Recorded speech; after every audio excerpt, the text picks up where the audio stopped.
Is that better? They were picking up my breathing back there. All right. Well, I wasn't raised in the church. I think many of you know that, a little bit of my backstory. But if you didn't, I don't have a church upbringing. My parents had left the church. They had left church life when I was really too young to remember. So I didn't have an upbringing in the church. And, I'm from this area. And again, as you probably know, this area is considered one of the ones that has been lacking in religious participation for some time. It's actually considered kind of, the words used to describe the Pacific Northwest would be postmodern, even post-Christian to an extent. And I know some of the Christians are like, well, but I'm here, but that's the general feel. So I was raised in a society that wasn't, like compared to the Bible Belt of the South, wasn't overtly culturally Christian, and then I didn't have a church upbringing. But I was drawn to God through the beauty of His creation, and through the beauty and wonder that I had at what humans could do through the sciences and through the arts. And so I had this wonder of what is this all for? And in high school, I had a high school band director who witnessed to me. He took a risk, and he witnessed to one of his public school kids. And he gave me a Bible, and he says, when you go off to college, you're going to have hard questions. I hope you'll turn to this. Well, when I went off to college, I had been reading that Bible, and I thought, I really need to get some more information. And so I started going to church on my own for the first time, and I became a Christian in college. So I actually kind of got the statistic wrong. Like, everybody's worried that their kids are going to go off and leave the faith, and I'm one of those kids that went off and entered faith in college. So this was kind of an emotionally messy time for me, becoming a Christian in college. And for one reason, I didn't know what the people back here would think of me. What had happened to you? You went down to the Bible Belt, right? And those Bible Belters, they brainwashed you. And now you're a Christian. I thought that's kind of like floating around in my mind. And then the other thought that I had was, well, what are these people going to think of me, the Southern evangelical church culture? Are they going to think I'm this Pacific Northwesterner and I don't have their culture? So are they going to think what do they think of me? So I was really emotionally messy as I entered into the church. Well, my first Sunday as a new believer in the church, I was that big mess of emotions. What do these people think of me? What will the people back home think of me? And so when I get emotionally messy like that, when I'm nervous or anxious, I fuss over little things. So I had 2 dresses at that time because I was a very young college student, and I was fussing over which one to wear out of the 2. And so I picked one. I headed off to church. By this time, I know I'm leaving a lot out of my story, but by this time I had met my husband and we were married. And so we go to church, and we're going to my first worship service as a new believer. This is why I was fussing over my dress, because I was going to walk up in front of the church and profess belief in God and say that I want to get baptized. So I wanted to look right and be right, and I didn't know these people. It was like being the new kid in class. I want everybody to like me, right?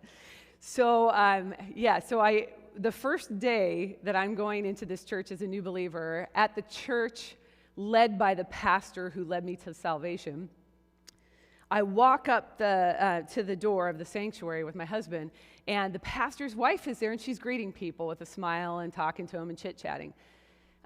As we approach, I notice she gives me the once-over. She looks me up and down, and her smile drops. And as I approach her, I'm ready to hear, I heard that you got saved. Welcome to the body of Christ. I'm so excited for you. But what I heard was, oh, honey, we need to find you better clothes. That was the very first thing I was greeted with. So I was shocked, and I was a little upset because now I have to walk up in front of the whole church, apparently inappropriately dressed, and say, hey, I want to accept Jesus. And that was tough. The other thing that was hard for me was that part of why I was drawn to Christianity in particular, it wasn't just the beauty that I saw in the natural realm, but as I began to read the Bible, it was the beauty that I saw in the Bible as well. So things like there is Paul teaching us there's now no condemnation in Christ, and my first experience as a new believer was condemnation and judgment before I could get into the sanctuary. So that was sort of just the beginning. I want to give you a little bit of my backstory so you know where I'm coming from and what my experience was. And the good thing is that I'm talking to people that have this experience up in the Northwest. Like, my cultural background, so going to the Bible Belt would be different. And some of you have been from the Bible Belt, so you get the difference there. But that was just the beginning of my troubles in Christianity. You see, my husband and I were educators. And so that was our undergrad. We were both education majors in music. So we had a heart for kids, and we got involved with ministry early on. We started doing youth ministry, volunteering, and then eventually Roger felt called to the ministry. And as we got in ministry, I saw so much worse in the church than just being judged for a dress. I saw so much worse by the people who profess to believe in God as the perfectly good and beautiful creator of the universe. I wondered how people who professed what I was reading in the Bible could at times just completely ignore it, or cherry pick it, like this verse over here, I'm not responsible for the Philippians 2 passage, or whatever, just completely cherry pick it, or even do exactly what the Bible said they shouldn't do. And I saw this over and over in the church. In fact, it was so much of it that I went through a time of serious doubt and wanting to leave the church. So my relationship with Christianity, I would say, has been a bit tumultuous over the years. The tension between what drew me to the faith and what I found in the church, that really threw me. And I've had to work through reasons for why I stayed in the faith when others are letting go. So one of the things that helped me was recognizing 3 attitudes that can change my own perspective or our perspective on leaving the faith. And that's what I'm going to share with you this morning. How do we hold on to faith when others are letting go? Well, I'll share 3 attitudes that I adopted that helped me. And that was to be skeptical, be realistic, and to be hopeful. And I'll share these with you over and over, so if you were writing and you don't get them, you'll hear them again. But you can also feel free to take photos of any of the slides if you want one. Okay, so my first attitude was to be skeptical, not cynical. Skeptical, not cynical. Being skeptical means to hold an attitude of doubt. And I had gotten to a point in my beliefs from my encounters with Christians where I was starting to doubt what I believed. So being skeptical means to hold an attitude of doubt, but it emphasizes critical scrutiny, caution, and even at some level, some intellectual rigor. It's to be a person who is cautious of just accepting what anyone tells them to believe. So even though the word skeptic, it gets a bad rap within evangelical Christianity, being skeptical is actually not a bad thing in of itself. The Bible actually affirms a healthy skepticism. In fact, a good and proper skepticism that leads us to discovering truth and towards knowing God. So I'm going to share a couple of scriptures here. Proverbs 18:17 says that the one who states his case first seems right until the other one comes along and examines him. And in fact, if you start reading through Proverbs, you'll see a lot of these kinds of statements where you're to actually think through what you believe and value wisdom and value the life of the mind. And then Paul, in saying in Ephesians 4, in addressing the Ephesians church, he says that you have been given teachers and the apostles, and he has a list of people that are in the church for the purpose of maturing us in Christ, for the purpose of growing us in our knowledge and becoming more fully Christ-like. And he says it's for this reason, so that we may no longer be children tossed to and fro by the waves and carried about by every wind of doctrine, by human cunning and craftiness and deceitful schemes. So we're to be skeptical of the things that we hear. It's part of maturing as we grow in God. And what I love about Paul, there's a lot of things I love about the Apostle Paul. He wrote a lot of our books that we have, a lot of the letters. But I do love that Paul does not excuse himself from his own teaching. So in Acts 17, you can see Paul, Luke writes Acts, but he reports that Paul, after he preached to the Bereans, that he said that they were of more noble character because they went out and checked if what he was saying was true. Like they fact-checked him, right? They went in and checked what he was saying. So that's an important part. I mean, Paul's saying they were of more noble character for that. And when he's speaking to the church at Thessalonica, 1 Thessalonians 5:21, he tells the church to test everything and hold on to the good. And a lot of times I hear Christians using that, but they don't set it back into the context. He's talking about teachings in the church. And so people were prophesying in the church, and he says, test what you're hearing and hold on to what is good. So he doesn't excuse himself, and he says he's showing us how proper skepticism helps us grow into those mature believers that he's discussing in Ephesians. But the problem is that an unhealthy skepticism can become cynicism. So now for those of you who are philosophy nerds or history nerds, I'm using cynic in the modern sense. I'm not using it in the Greek philosopher sense. I don't know if any of you know those guys, but that's not how I'm using it. So in the modern popular sense of the word cynic. So whereas a healthy skeptic just doesn't believe whatever anyone tells them, they fact check and they look for evidence. The unhealthy skeptic, the cynic, typically moves away from questioning beliefs and arguments into questioning everyone's motives. They start questioning everyone's motives. They have a tendency to distrust people and distrust beliefs, and therefore to judge an argument, idea, or belief before they truly explore the evidences or reasons in any objective way, right? Cynics have developed a predisposition to always think the worst, and they have a hard time seeing the good in anything or in anyone. In fact, we find some instances, potential instances of perhaps a bit of cynicism in the Bible. And so I'll share two of the passages where you see people who are pretty hardened in how they approach Jesus. In Luke 22:67, so this is, for the context, this is after Jesus has been brought in for his trial. And he's already been brought before Pilate. Now he goes to the religious leaders. And the religious leaders say, if you're the Christ, just tell us. And look at what Jesus says to them. Even if I tell you, you will not believe. Now there's probably some other motivators other than just cynicism here. Political power, religious power, those sorts of things, control.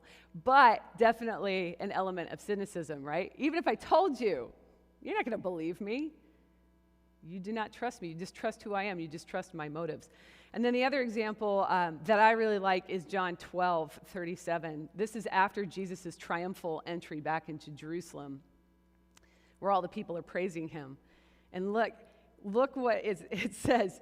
Though he had performed many signs before all these people who had just recently praised him, yet they were not believing in him. Remember, Jesus had healed people. He had risen people from the dead. He had proclaimed himself Lord of the Sabbath, right? So he equated himself with God. And then he performed all these miracles. In fact, John reports that Jesus did so many miracles that they actually wouldn't be able to, there's too many for the books that were in existence. It would fill them all up, right? So, and still, the people didn't believe, some of the people. We know some did, but some of the people did not. Cynicism is a problem for Christians because cynicism robs the person of the ability to trust and believe anything. Okay? Cynicism actually sets you up for closed-mindedness. Like Jesus telling the Pharisees and the religious leaders, hey, even if I told you, even if I answered the question you're asking me to answer, you're not going to believe my answer, right?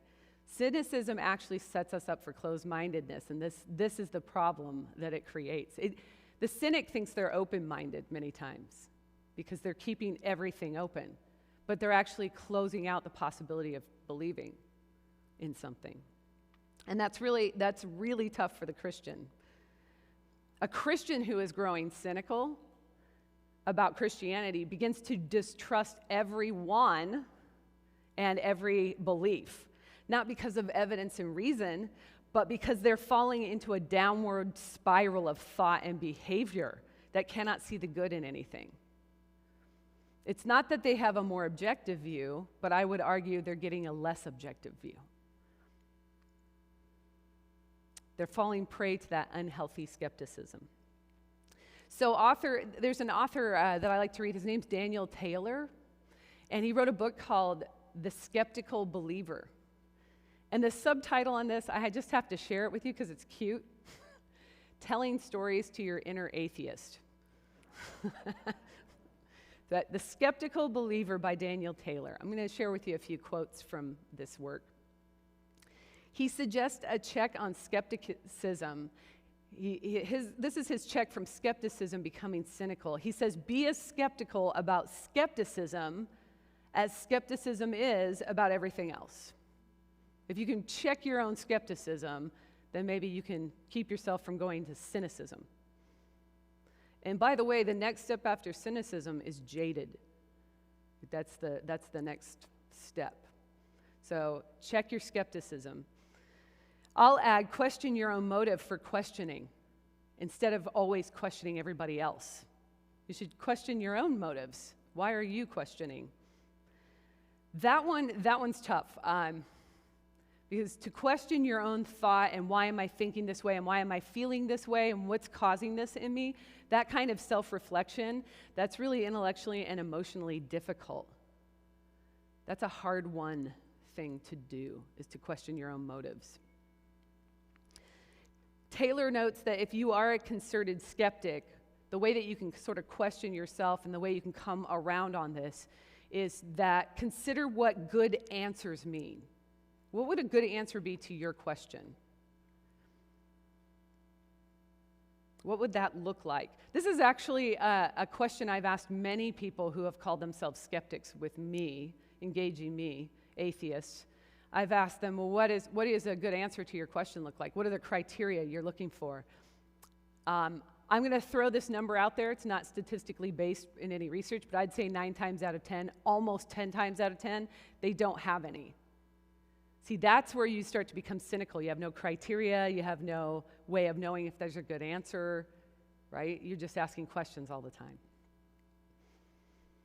Taylor says that if all you will accept is certainty, no possibility of being wrong, then you're not being honest about the human condition, right? Because we're fallen human beings, and that includes our minds and the ways that we think about things and how we handle ourselves in situations. He further says, if you refuse to commit to anything until all your questions are answered, then you will commit to nothing of value, because nothing of value is for sure. And then he says this, and you shouldn't get married or have children. Right? Nothing of value is for sure. You never know what's going to end up with those. So to the contrary, he says a good answer will call me to something higher, something better, perhaps something more difficult. It will likely call me to change. And I think that's the hard thing about this kind of questioning your own motives and why am I asking this and why am I seeking these kinds of answers? What if you find an answer that causes you to change in a way you don't want? Right? So you roll up into cynicism rather than have to change. And that was what was difficult for me. When I was going through my doubt and I was becoming skeptical, I had to work through, well, why? What is the motivation behind me asking these questions? Where is this coming from? Why did this pop up in my life at this particular point? And at first, I thought it was just, well, I had unanswered questions. And if you listen to my early podcast, you'll see me saying that. Well, I had doubts based on these, intellectual questions that I needed answered. And as I reflected on that more and more, I realized I was angry with the church. I was angry with the way that we had been treated. I was angry with how I saw pastors treating congregates and congregates treating pastors, and all of it. I was angry with it because it wasn't reflecting what I was drawn to when I came to know Jesus. So there was potential in me to become the cynic, right? To always ask questions and to distrust everybody and to distrust all leaders in the church and people in the church. And then that would move me towards being jaded against the church. I think we have a lot of people in our culture who have become jaded against the church. So we have to, when we're talking to people, we have to realize they're down that road quite a ways. So it may take a ways to come back, a long time to come back. So if I have to question everything at all times, this was what I was thinking to myself. If I have to question everything at all times, then I can never be open to considering that something might be true. I can never consider that something that might change my worldview or my beliefs. So I had to come around to saying, you know what, I live in a culture where people are telling me to believe is weak, to believe is a crutch, but actually believing isn't a fault. It is actually a good thing, committing to something. So I had to remain skeptical, but not grow cynical. The second attitude that helped me hold on to faith was to be realistic. And so the opposite would be not unrealistic, be realistic. So when I started going to church, I brought with me into that church a set of expectations. I initially had been drawn to the church because of the great beauty and goodness that I found in creation, and like I said, in the wonder of what mankind could do through the arts and sciences, and then what I saw in the scriptures. So I have a few examples of scriptures that I sort of loaded up into my church backpack and took with me, thinking that these Christians were going to be the best at this stuff. And here's a few examples of them. John 13, Jesus taught, "A new commandment I give to you, that you love one another just as I have loved you. You are also to love one another. And by the love that you guys have for each other, this is how all people will know that you're my disciples, if you have love for one another." That one was frequently thrown out the door when the church had to pick a new carpet color or something. Like, boom, no more love. This is what I want. The next one, the beautiful scripture that you read earlier, the Philippians passage, really spoke to me that we're to do nothing from selfish ambition or conceit, but in humility count others as more significant than yourselves. Let each of you not look to only his own interest, but to the interest of others. And I'm going to throw another just Mary Jo statistic out there, which is that probably between 7 and 9 times out of 10, the problems that I saw in ministry between people in the church relate back to people not adhering to this passage. They were preserving themselves. They were looking out for number one. They were not thinking of others as better than themselves, and in humility trying to serve them. Right? They were preserving and looking out for me. Number one. I saw that over and over and over. And then finally, James there, keep a tight rein on your tongue. If you don't keep a tight rein on your tongue, your religion is worthless. Now, from my experience in church, Christians took this and they said, "Oh, well, I don't cuss. I'm good." Right? As we got into ministry further, we went into worship ministry. And I can tell you, and if I'm stepping on toes, I'm sorry, but I can tell you from being in worship ministry that nearly every Sunday, somebody came up to us and said, "I don't like that. I don't like that music." So my husband, who had spent the whole week praying, trying to listen to the Holy Spirit, picking songs that would go with a sermon that would bring us together into an environment of worship so that our focus could be on the holy and living God, somebody would come up the aisle at the end of that and say, "I don't like that." That is not keeping a tight rein on your tongue. That is focused on yourself, right? And it's tearing down somebody else's ministry at the same time. So it's not, this passage, I saw this all the time. Almost every Sunday, somebody just flippantly said something.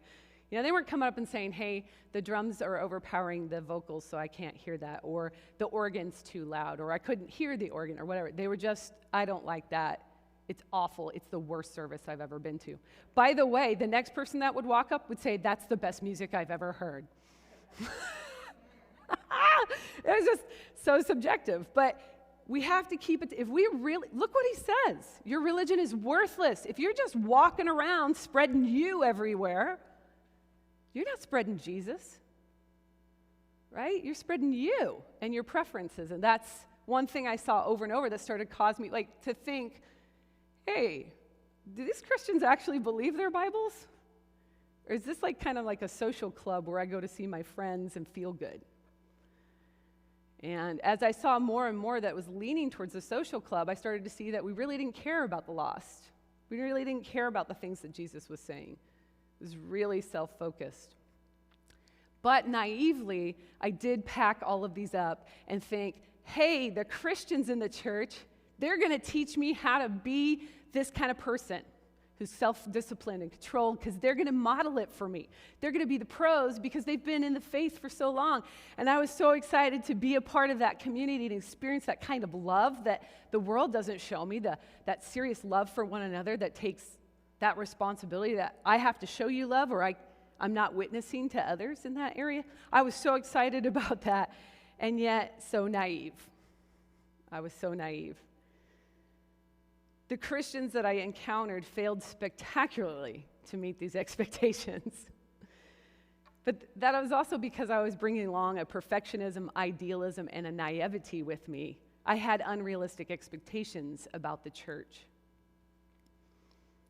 As I discovered that people in the church were just regular people dealing with all the same problems as other human beings, then I was bitterly disappointed. I actually expected to find a different kind of community. One of the reasons I was so unprepared and unrealistic is that I had yet to encounter some deep reflection on the problem of evil and what that meant for my experiences in the church. So we're gonna dive down for a minute into a deep consideration and then apply it back out to what we're talking about. So the problem of evil, we just taught a class on this, so some of you are familiar. It's a theological consideration.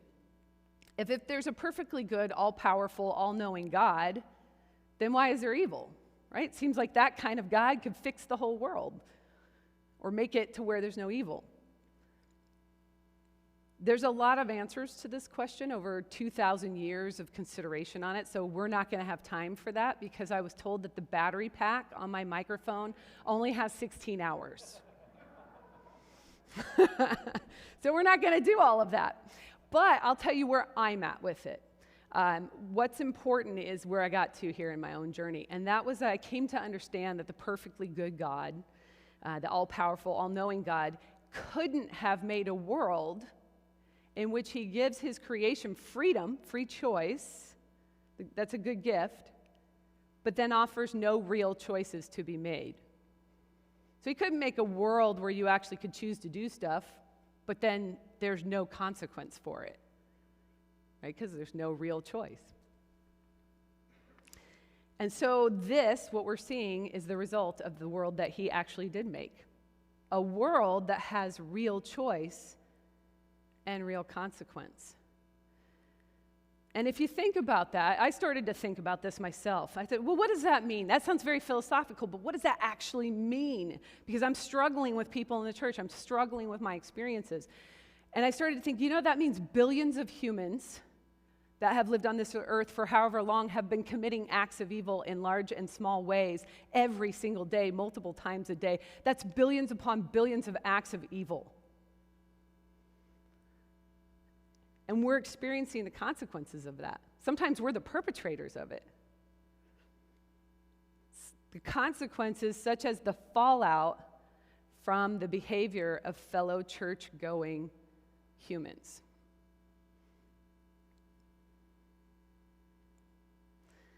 Scripture tells us that this is the reality of the world, the problem of evil. Genesis, as early as Genesis 5, we can read the Lord, this is what it says, the Lord saw how great the wickedness of the human race had become on the earth, and that every inclination of the thoughts of the human heart was only evil all the time. As early on as in the beginning. And then we get to Romans 3, 11 through 12, and you see Paul saying, none is righteous, no, not one. No one understands, no one seeks for God. All have turned aside. Together they have become worthless. No one does good, not even one. And then if you keep going in the Romans 3 passage, you will read, for all have sinned and fall short of the glory of God. So here's what I had to consider about that. For my own expectations. If there really is a problem of evil in this world, then I can expect all humans to fail me miserably in their free choices. In fact, I'm going to fail you in my choices, right? Because I'm one of them. I'm one of the people that's going to fail miserably. The result is all this heartbreak that I continually experience in the church, where I'm hoping to see this, but I see this instead. Human beings are going to use their God-given freedom, their autonomy, to do what is unbecoming of a person who has salvation in Christ. So what do I do with that? What am I supposed to do with that?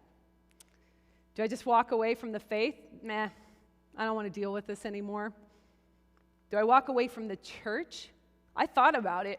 I know it would have been tough because my husband's a minister, but I was like, I could walk away from this all. In fact, I've read a lot of stories of people who say they felt liberated when they finally left the church. And I was like, I get that, because there's a burden of being in community with people, because you're experiencing all this sin and evil in a community setting. And I thought about it, and I said, well, what would happen if I left Christianity? I thought, well, the problem's still there. The problem of evil remains. You know, if I leave the church and I join the donut-eating atheist society, I'm still going to find the belligerent one, the judgmental one, right? The one that's going to look me up and down and judge my outfit that day. I'm going to find the one that is always negative about everything. Right? It's because we're all human. And the problem of evil is a real thing, right? We're all struggling with our own vices.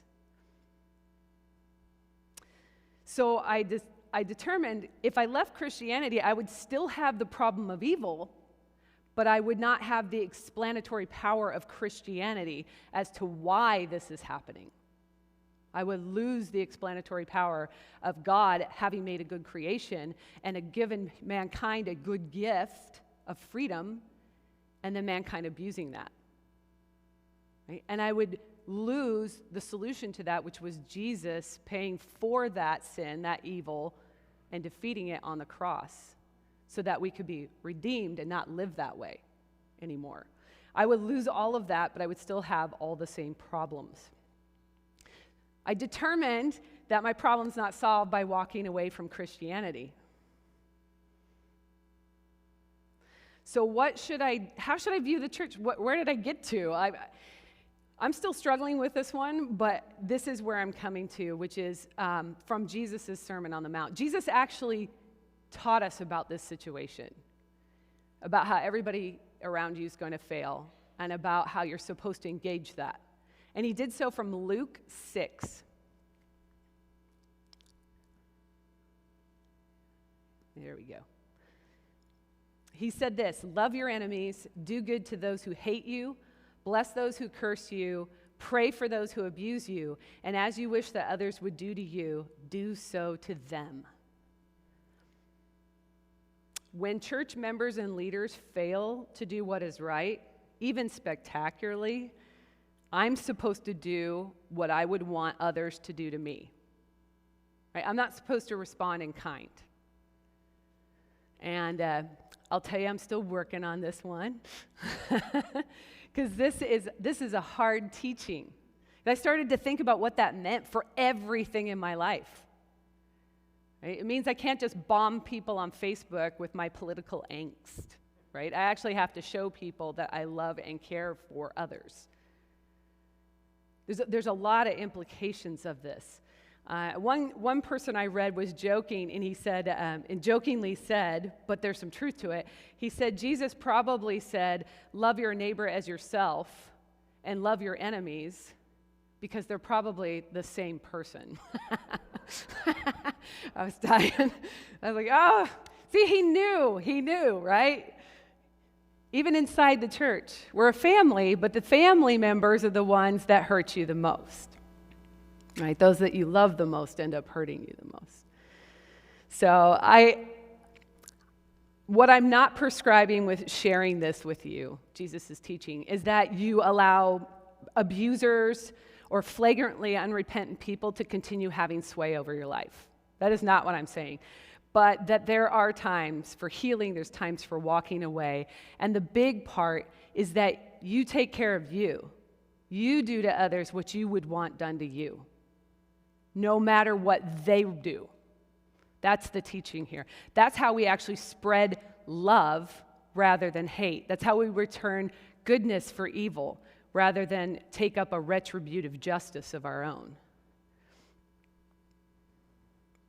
So I thought, perhaps I can find ways to engage the church that are healthier on my part, knowing that some horrendous jerks will still haunt her ranks. That's just the way it is. So perhaps we can adjust our expectations when it comes to the church to be more realistic ones for the kind of world in which we live, a world in which we all fail. So the third attitude we can take towards holding on to faith is to be hopeful. So as I considered my miserable experience in the church, I had to deeply reflect on what does life without Christianity look like? I mentioned this with the problem of evil. We'll dig into it in another way here. But as I said, I grew up with a childhood atheism. I just didn't believe in God.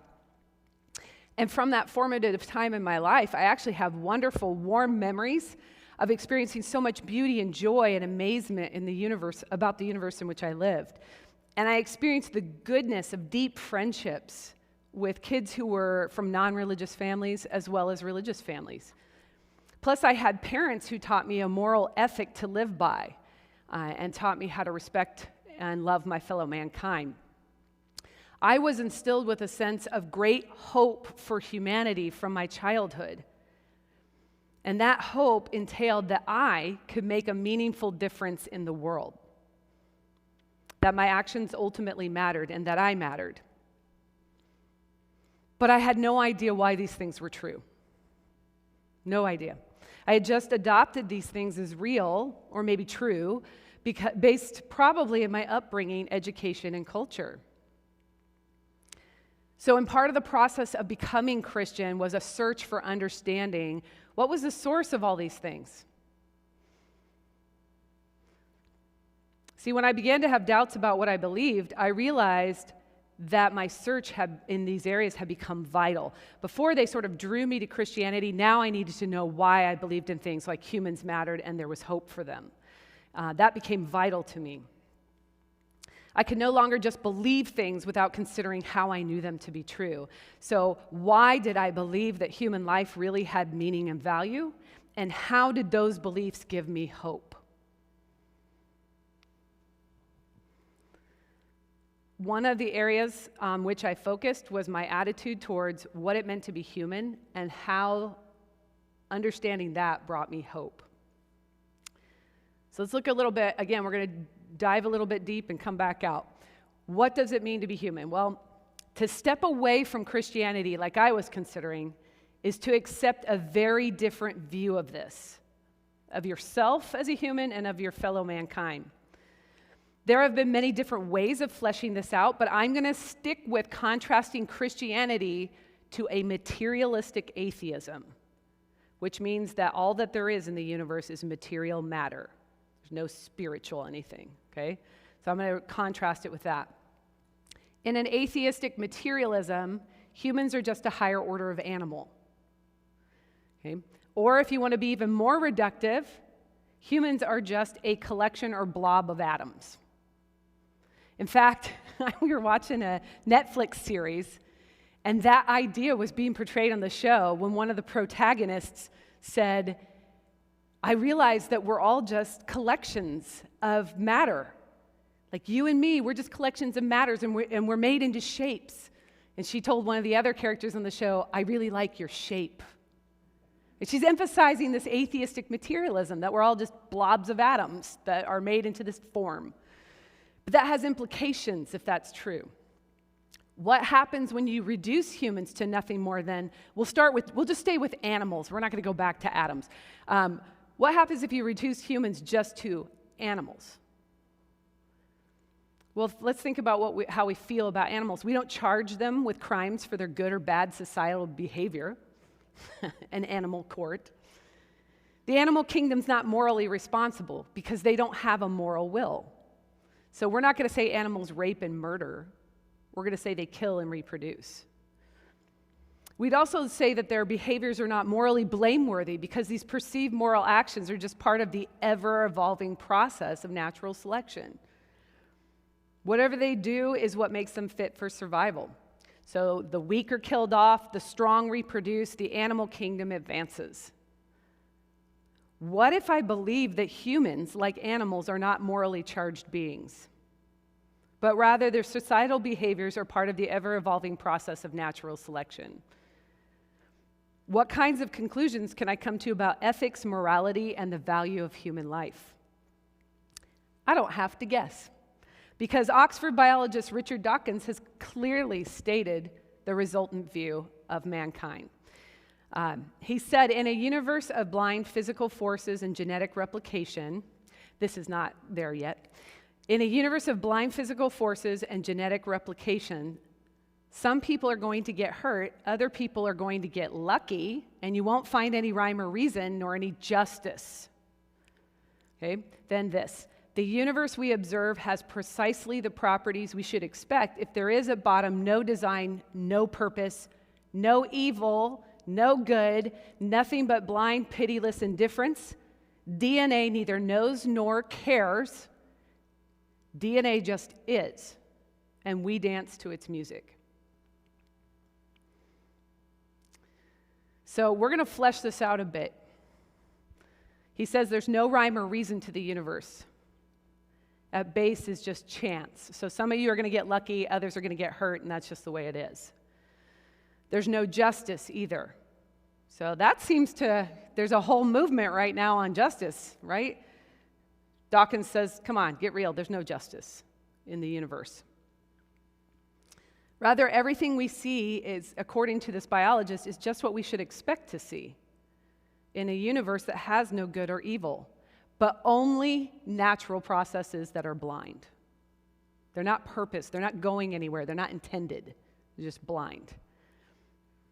And they have pitiless indifference, he says. So the blind processes that are guiding us have no ability to care. They don't care. Right? They don't have knowledge. They're just random mutations in accordance with environmental factors. So they're not intending to go somewhere, like for the good of mankind or something like that. So we're going to apply this first to a theory of ethics, and then to what it means to be human, and then we'll wrap that up for hope for mankind. As a theory of ethics, the result is you cannot do other than what your DNA says, as your individual DNA. That means that the singer sings and the painter paints, but it also means the murderer murders and the rapist rapes. And it's all back to DNA. There's no rhyme or reason to it. This is just the way things are, because there's no good or evil, which amounts to no responsibility on your part, and no real choices, and no real way out. Let's look at what it means to be human. Again, there's no rhyme or reason. You have no ultimate responsibility. You have no real choices with real consequences. So what you do doesn't matter. There's no way to infuse human life with ultimate meaning and value here. While we may experience the feeling of relative significance to our lives, that feeling's kind of like a magic spell that DNA is putting us under. There's no such thing as ultimate meaning and value to life in a universe void of good, evil, purpose, design, intentionality, or will. There's no meaning that can be established. But there's something more deeply disruptive and disturbing about this view, and that is it betrays hopelessness. He's saying the way the world is is the way we should expect it to be. Right? So some of you are lucky, some are unlucky. But if that's true, it means our defects are hardwired in our DNA. And as the Guardian journalist Julian Baggini says, there's no redemption, no forgiveness, no second chances. Our lives can go terribly wrong in ways that can never be put right. And yet, we have minds to think about these things for decades and decades of life. You see, if we humans got stuck here, according to this view, we humans got stuck here with the randomly evolved ability to think about meaning, purpose, and value in a universe in which at base there is none. So we're stuck here thinking there's a way things should be, a right and wrong, in a universe in which there is no right and wrong. We're looking for justice in a universe in which there is no justice. We live our lives in a delusion of thought and emotion, and then with a cruel sense of indifference, the physical forces of the universe cause the effect of our deaths. To place it in even more reductive a sense, let's go back to us being the shapes, the collection of atoms. So,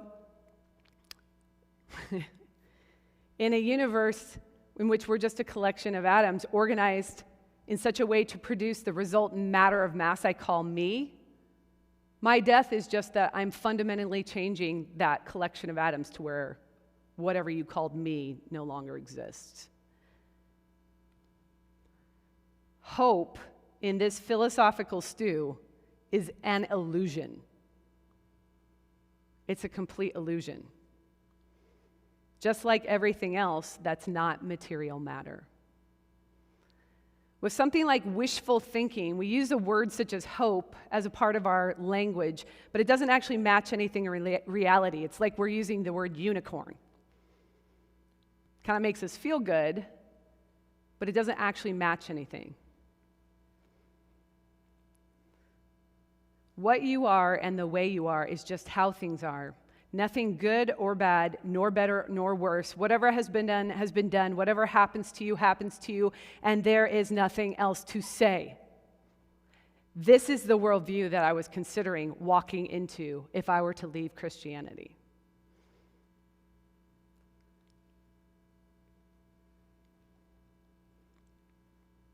Am I ready to step away? That's what I was telling myself. Am I ready to step away from a grounding for the value and meaning of human life? Do I really believe my hope from humanity is wishful thinking? You see, I can't have it both ways. I can't walk away from Christianity and retain the Christian philosophical framework that says that you're created in the image of God, that you have free will, that you were given purpose, that you have value in that there are real things such as hope. I can't just walk away from that and retain it over here in a system, a philosophical way of understanding the world that doesn't support any of that.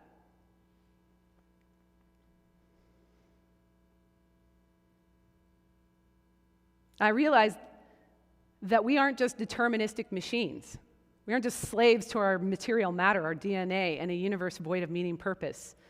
So I couldn't walk away from that framework. I couldn't walk away from the framework that says that there is something wrong in the world. The world isn't the way it's supposed to be, nor the way it was originally. And just those few ideas that I've shared with you today about the Christian framework, the philosophical framework, began to build in me that foundation for hope. To create a real hope in me. And I say hope because if this world isn't the way it always has been, if something's wrong now, if this isn't just the way things have to be, then there's hope that it won't always be this way. The Christian philosophical framework tells me that there really is injustice in the world, and it has an answer. That there really is meaning to human lives, as created in the image of God, with meaning and intention, with real consequence to our actions, and that there really is joy and love in the world. So the three attitudes to holding on to faith when others were letting go that I kept was I was skeptical, realistic, and I retain hope as based in the Christian worldview.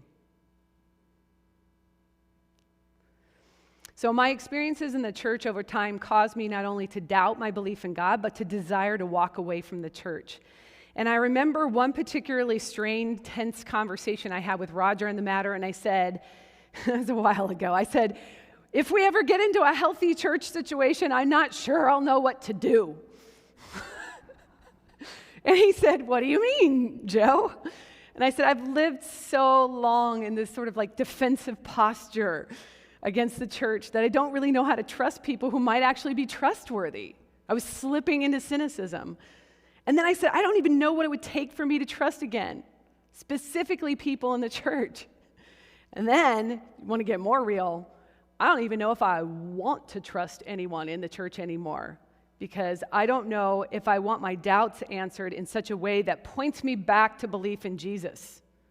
It'd be easier just to give it all up and go the other way. And if I found answers that were reasonable and it pointed me back to church, then I couldn't just leave her and be ultimately free of her if it pointed me back to Christianity and her, the bride of Christ. And I'll tell you what, I was devastatingly heartbroken by her. I know I didn't share any of the detailed stories about why that is, but judging me for my clothes was the least of them. The least. So I had to consider that not only the answers to my intellectual questioning, but I had to also consider my attitude on the journey. Was I skeptical, or had I become a cynic? Was I realistic about my expectations or unrealistic? Even today, I have to remind myself every day, do I have realistic expectations, or am I dragging a bunch of unrealistic expectations in? And am I still hopeful for life in general, for mankind, for my fellow believers, for all humanity? Why and why? And as I looked more and more into atheism, I started to see it had no foundation for that hope.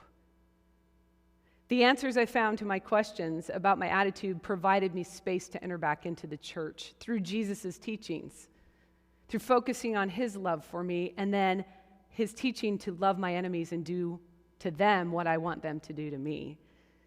And I now saw there's indescribable beauty in every person alongside a raging and destructive evil. That is the reality of our situation. And they will continue to have all the same problems as everyone else because they're human beings. So though I know this isn't the way things are supposed to be, it's not the way things always will be. There's hope, there's forgiveness, there's redemption. And that's why I'm still holding on to my faith. Thank you.